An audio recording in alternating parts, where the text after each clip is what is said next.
A drunken father sold his own daughter, like a cheap commodity beneath the mocking laughter of the crowd. Yet she carried with her a deadly prophecy, a curse that could shatter a bloodline and plunge the entire town into terrifying darkness.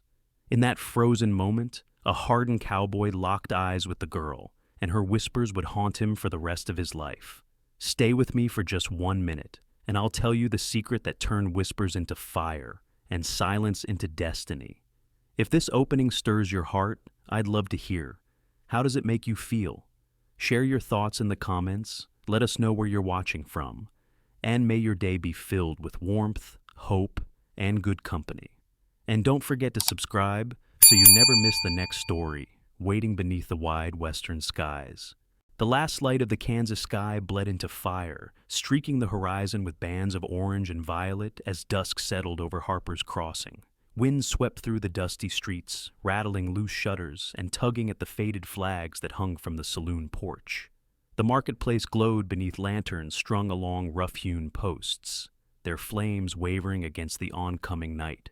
Dust curled in thin veils around boots and wagon wheels, clinging to sweat-slicked faces. The auction square throbbed with noise, cattle bellowing in pens, men shouting over bids, the jangle of spurs clashing with bursts of drunken laughter. The smell of fried meat, whiskey, and horses mingled into one thick, restless cloud.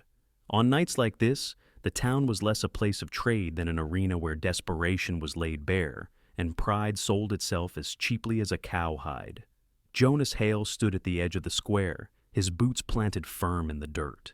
He was 35, his frame lean and corded with the muscle of hard work rather than luxury.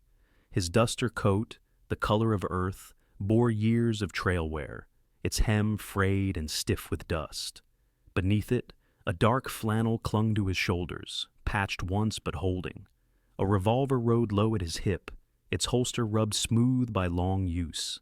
His face carried the map of a life lived too close to death. Storm-gray eyes that had stared down more graves than sunsets, a jaw dusted with stubble, and hair cropped short, black streaked with gray at the temples. Jonas's presence was quiet but heavy, the kind that made people step aside without realizing why. He was a man accustomed to solitude, carrying loss like an invisible weight across his shoulders. His father had died in a storm, his mother to fever, and too many friends had fallen to bullets. Jonas had buried them all. He rode on, not because life offered much, but because stopping would feel like surrender. The clang of a bell cracked through the din. Conversation stilled. Men turned toward the center of the square, where lantern light pooled over a staggering figure. A man, bloated by whiskey, shuffled forward. His shirt hung open, stained with liquor, his beard patchy, his eyes bloodshot and wild. In one hand, he dragged a rope looped around the neck of a horse, so thin its ribs stood out like rungs of a ladder. The chestnut mare's coat was dull, her head hanging low. In the other hand, he shoved a girl. She could not have been more than 18. Her dress was threadbare, once white but long, turned gray with dirt and wear. Tangled wheat blonde hair fell down her back, catching the lantern glow. Her face was narrow, lips cracked, skin pale beneath the grime. But her eyes, large, green, steady, were what made the crowd hesitate. They didn't dart in fear. They held still, sharp, as if they were not looking at the men before her, but at something beyond them, something invisible. "This here's Clara Wynne," the drunk slurred, swaying. "My own flesh. And blood. A curse she is, whisperin' to shadows, callin' doom on any man who keeps her, won't feed her no more, who'll take her, and this nag, off my hands." The crowd broke into harsh laughter. "Which girl?" someone jeered. Another spat into the dust. Women pulled children closer. Some crossed themselves, muttering prayers. Men leaned forward, curious, cruel. Clara did not flinch. She stood still, wrists loosely bound, eyes sweeping the crowd. Then, slowly, her gaze found Jonas. For a breath, the noise seemed to die around him. Her lips moved. Her voice was a whisper, calm as prayer, yet sharp as a blade. "Don't turn back. They will all die tonight." Jonas felt a chill coil along his spine. Her words landed heavy, not like madness, but like certainty. He had heard ramblings in saloons, drunk men claiming visions, but this was different. The way her eyes fixed him, as though she had already seen his choices, unsettled something deep. Her father barked a laugh. "Hear that? Told you she's haunted. A curse." He shoved her forward, nearly toppling her. "Who'll give me $1? A dime? Anything?" Jonas turned slightly, meaning to walk away. He had no room for another man's ruin, no patience for the misery of strangers.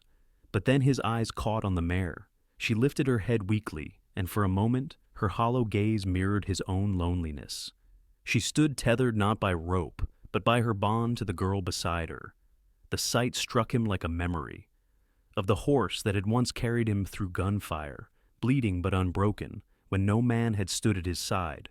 Jonas remembered the whispered promises he had made to keep that horse alive, promises he had failed. Someone from the crowd hurled a stone that skittered at Clara's feet. Still she did not move.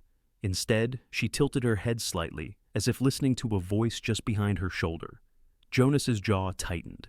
He told himself he didn't care, that he owed nothing to this girl or her beast. But when another man stepped forward, hand outstretched as if to paw her face like livestock, Jonas's voice cut through before he knew it. "I'll take them." Silence fell. The drunk blinked, swaying. "Both?" Jonas pulled silver from his pocket, dropping it into the man's palm. "Both." The man grinned, teeth yellow, and shoved Clara toward him. Jonas steadied her by the arm. She lifted her head, green eyes locking on his storm gray ones. And for the briefest moment, he felt the strangest sense, that she knew him already, that she had been waiting. He untied the mare, leading horse and girl from the square. The crowd muttered, some spat, others whispered prayers, but none dared stop him. Jonas's boots crunched the dirt, each step a choice he hadn't meant to make. At his wagon, he helped Clara climb onto the seat. She settled without a word, folding her hands in her lap. The mare followed, stumbling, but loyal.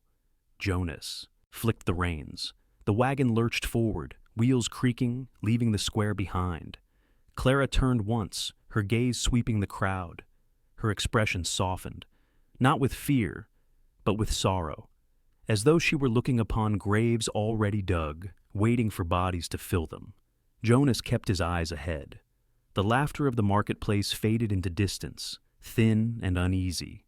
Wind pushed dust across the road, shrouding the lanterns behind them. Then Clara spoke again, her whisper drifting like smoke. "Don't look back!" And at that moment, behind them in the square, a lantern shattered. A scream pierced the dusk, sharp and sudden, cut short before it reached its end. The wagon jolted onward into the night, carrying Jonas and Clara toward a story neither had chosen, but both were bound to. The wagon groaned across the prairie through the night, wheels grinding until the dark lifted. By dawn, Jonas's ranch appeared on the horizon, an island of timber and dust set against a sea of grassland that swayed under the pale wash of morning. Fences stretched ragged in broken lines, and the barn slouched under years of storms, its roof sagging as though exhausted from standing so long. A windmill creaked nearby, the sound steady, like a weary breath refusing to give out. Jonas pulled the wagon into the yard, the mare stumbling behind. Clara sat silent, green eyes scanning the land with an expression Jonas couldn't decipher. When she finally stepped down, she placed a hand on the horse's neck, whispering something so faint the words seemed carried away on the wind. The mare's ears flicked forward as though listening. Jonas frowned but said nothing. Inside the house, dust lay thick on the wooden table, chairs pulled out as though the last conversation had ended years ago. Jonas poured water from a tin pitcher into 2 cups. Clara drank slowly, standing rather than sitting, her gaze drifting often toward the dark corners of the room. Jonas watched her with cautious detachment. He had expected a frightened girl, maybe grateful, maybe broken. Instead, she seemed rooted in some world he could not enter. By afternoon, Clara was already outside, sleeves rolled up, carrying pails of water to the troughs. The sun pressed down, relentless, but she moved with quiet diligence.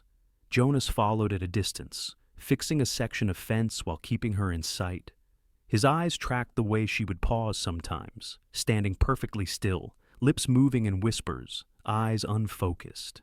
That night, as the wind began to rise, Jonas found her standing near the barn, her hand resting lightly on the worn planks.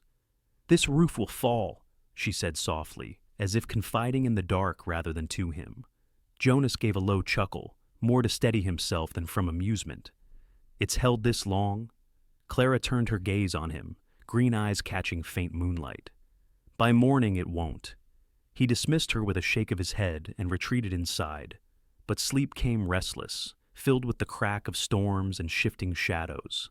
At dawn, the wind roared across the plains. Jonas stepped outside just as the barn roof groaned, then split with a deafening crash. Timber splintered, collapsing in a storm of dust and straw. Chickens scattered in a frenzy. The mare whinnied, eyes wide, but Clara was already there, calm in the chaos, pulling the frightened horse aside before the beams fell where it had stood. Jonas froze, heart pounding. The barn lay ruined, just as she had said. Clara brushed hay from her dress, her face unreadable, and only whispered, "I told you." He said nothing, but unease gripped him tighter than the morning chill. Over the next days, Jonas found Clara often near the mare, speaking to it in tones softer than breath. The horse, once dull and lifeless, began to stand taller, ears pricked, eyes following Clara with strange devotion. Jonas would approach quietly, curious, but the words she spoke were always too low, swallowed by air.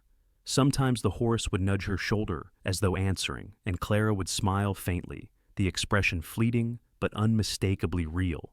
Jonas told himself it was nonsense. A hungry horse would cling to anyone who fed it. And yet, watching her, he could not shake the feeling she was part of some conversation he could not hear. One evening, Jonas sat on the porch sharpening his knife while Clara moved among the cattle, lantern in hand. The animals followed her calm presence, as if drawn to the glow around her rather than the light itself. Jonas's blade slowed against the stone. He had seen horsebreakers, drovers, shepherds, but never someone who carried such quiet command without force. Later, she returned, placing the lantern down beside him.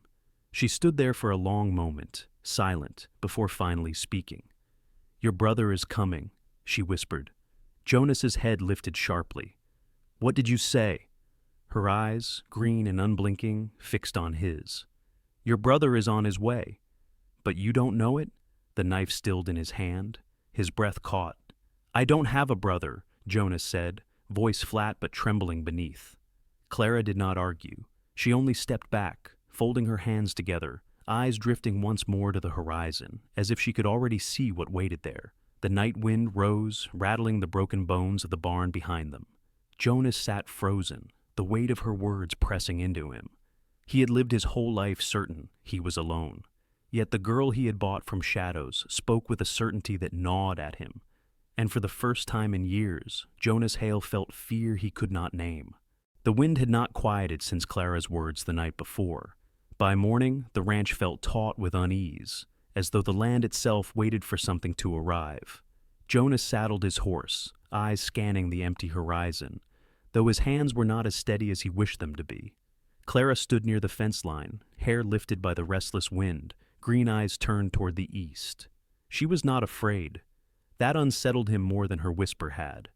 By noon, the sound came, hoofbeats, heavy and deliberate, accompanied by the metallic rattle of tack and the muted clink of spurs. Jonas stiffened. Clara did not move. Dust rose on the road leading toward the ranch. 4 riders appeared, the lead man taller than the rest, his posture straight as a blade. His coat was black, tailored though road-worn, and beneath his broad hat glimmered a face that bore a hard resemblance to Jonas's own. Not the same, yet unmistakably tied by blood. His jaw was sharper, his cheekbones cut hard, but the steel-gray eyes were there, colder, lacking the weary mercy that Jonas's still carried. This was Ezekiel Hale. He looked near 40, his frame lean but strong, a man who had lived by control and cruelty rather than toil. His beard was neat, trimmed close, streaked darker than his hair. He carried himself with the arrogance of someone who had always believed the world owed him more than it gave. Behind him rode 3 men. They were rough, dust-caked, their eyes mean, with the kind of hunger born from carrying guns for pay. One had a scar splitting his lip, another bore a red kerchief at his throat, and the third chewed tobacco, spitting with casual menace. Each rested a hand near their holsters. Jonas's hand twitched toward his own revolver. Ezekiel reined in, his horse stamping the dirt of Jonas's yard. His voice carried smooth, almost polite, but edged with iron. "Brother," Jonas's jaw tightened. "You're mistaken." Ezekiel smiled thinly, though it did not touch his eyes. "I don't mistake blood." He swung down from the saddle with the grace of a man too sure of himself. From inside his coat, he drew a folded packet of papers, sealed and stamped. "The land you work, the land you cling to, it's mine by right." These say so. Jonas did not take the papers. His chest rose and fell heavy. "My father left me this ranch." "Your father," Ezekiel said, voice dropping lower, "was mine as well. Different mothers, same blood. And that man you revere so much, he stole this land. Took it by lies and by death. That makes you heir to theft." Jonas's breath faltered, but he did not show it. Clara, standing near the fence, tilted her head slightly, her gaze locked on Ezekiel, as though she had seen him long before he arrived. "I've heard your steps for days," she said softly. The words froze Jonas. Ezekiel turned, his eyes narrowing, unsettled for the first time. "And who is this girl whispering riddles?" "No riddle," Clara replied, voice barely more than a hush. "I knew the sound of your boots before you crested the horizon." Jonas felt a chill crawl along his skin. She had known. She had always known. Ezekiel straightened, masking his unease with anger. He thrust the papers at Jonas, the seal snapping under his grip. "I'll take what should be mine. By law or by fire." The men behind him shifted, hands brushing their guns, smirk spreading at the tension. Jonas stared at his half-brother, storm in his gray eyes. "You come here with papers and guns, and you expect me to bow? This land is worked by my hands. It won't be signed away. Then it will be burned away," Ezekiel answered coldly. The wind howled harder, rattling the broken barn, carrying dust between them like a storm about to break. Clara stepped forward, her small hand reached out, settling against the old oak marker where Jonas's father lay buried. She lowered her head, her whisper soft, but clear enough for all to hear. "The real secret is still buried here." The words struck like thunder. Ezekiel's face blanched, the sneer faltering. Jonas turned sharply toward her, heart hammering, for he did not understand, yet her voice carried a weight that demanded belief. The men shifted uneasily, glancing at one another. Even the horses tossed their heads as if sensing something wrong. Jonas's grip tightened on his revolver, torn between rage, fear, and the chilling certainty that Clara's whisper had just opened a door that could never be shut. And the grave beneath her hand seemed suddenly deeper than dirt. The storm clouds thickened by dusk, rolling low and bruised across the Kansas sky. The air was heavy with that strange quiet that comes before a gale, the silence taut as a rope about to snap. Jonas stood near the oak tree that loomed beside his father's grave. Its branches clawed at the darkening sky, the wind threading through them like whispers.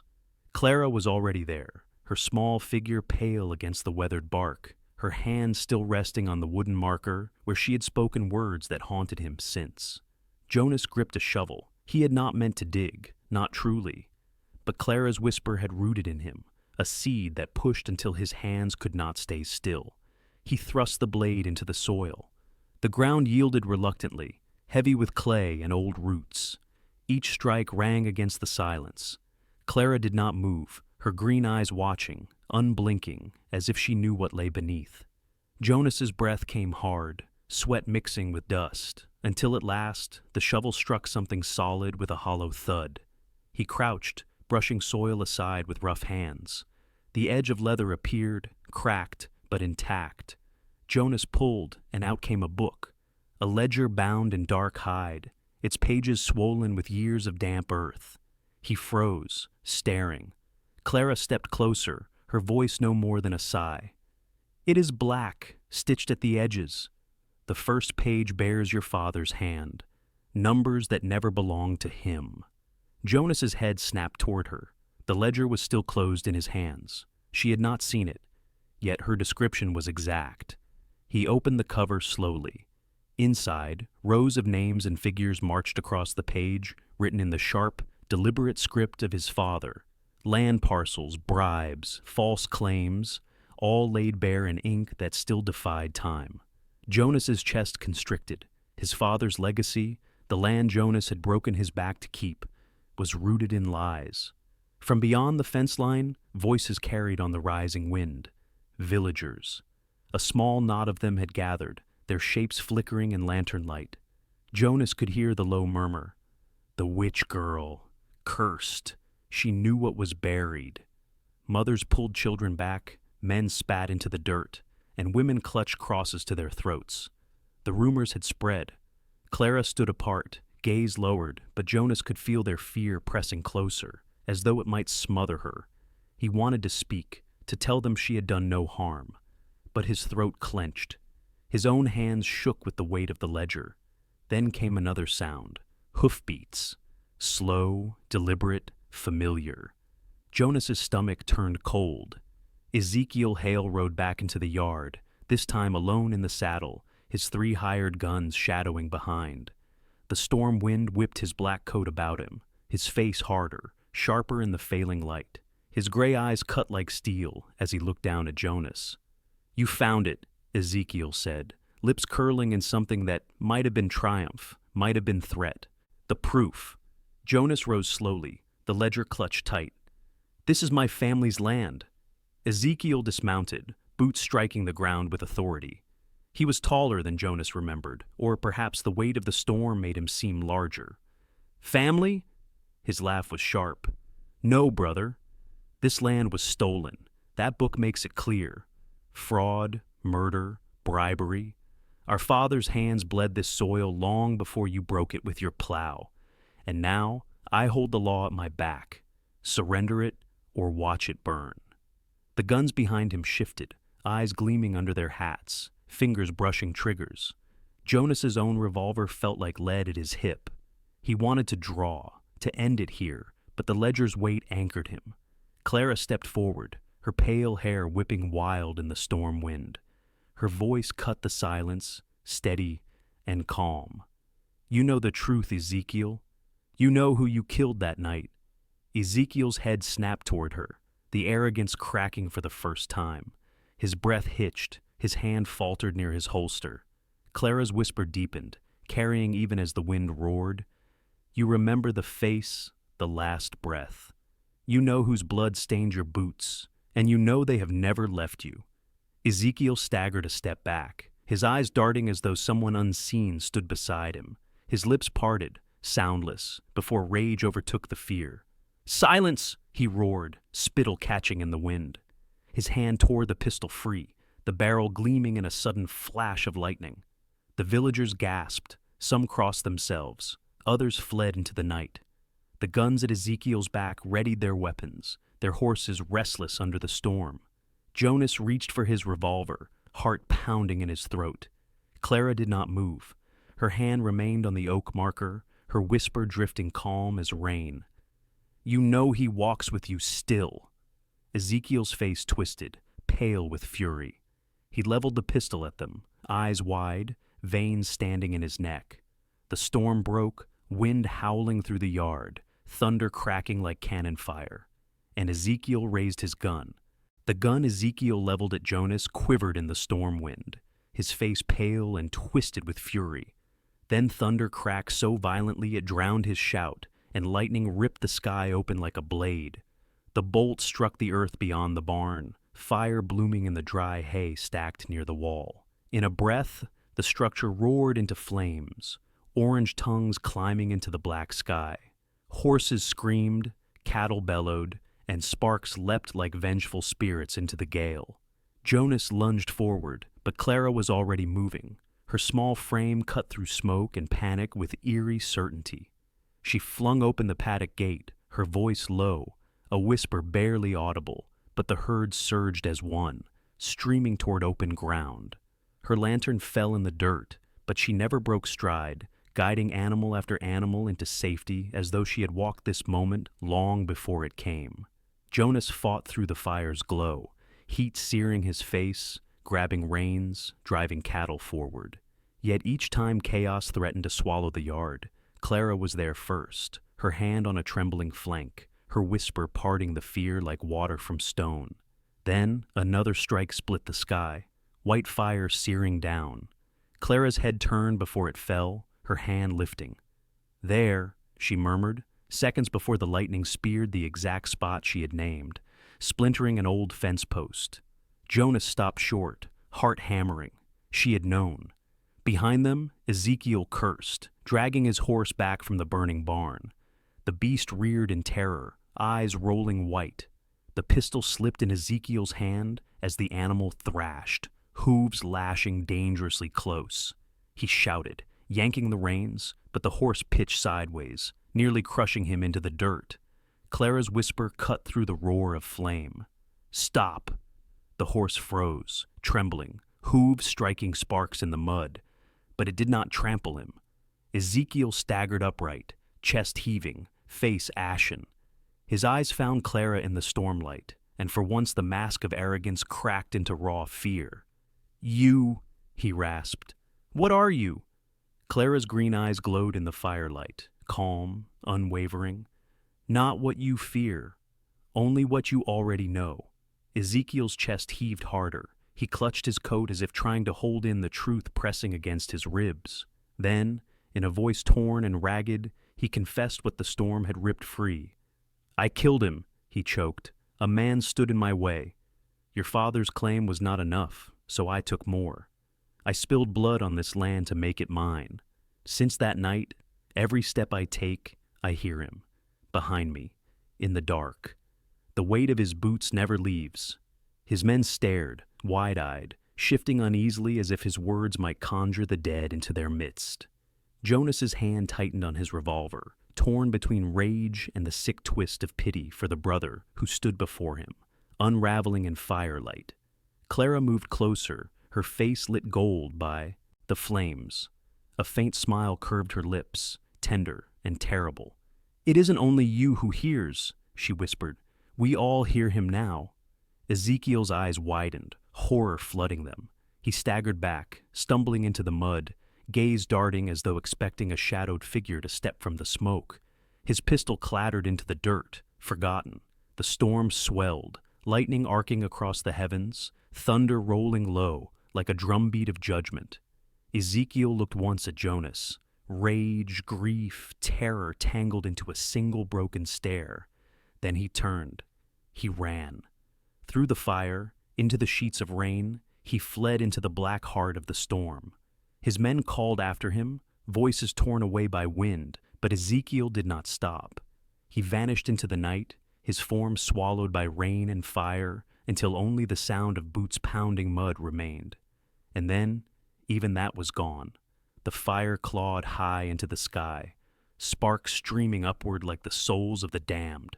Jonas stood frozen, revolver heavy at his side, his chest heaving with the weight of what had just unraveled. Clara turned, her hair plastered damp against her face, her whisper almost lost to thunder. "No one will find him," she said. "Not ever." And the storm swallowed Ezekiel whole. Morning broke pale and cold, the storm long spent, leaving the land hushed beneath a skin of frost. Smoke still curled from the blackened ribs of the barn, and the yard was scarred with tracks of panicked hooves. Yet the silence that followed was not the same as the silence before. It was gentler, more expectant, as though the land itself waited to see what would remain after fire and fury.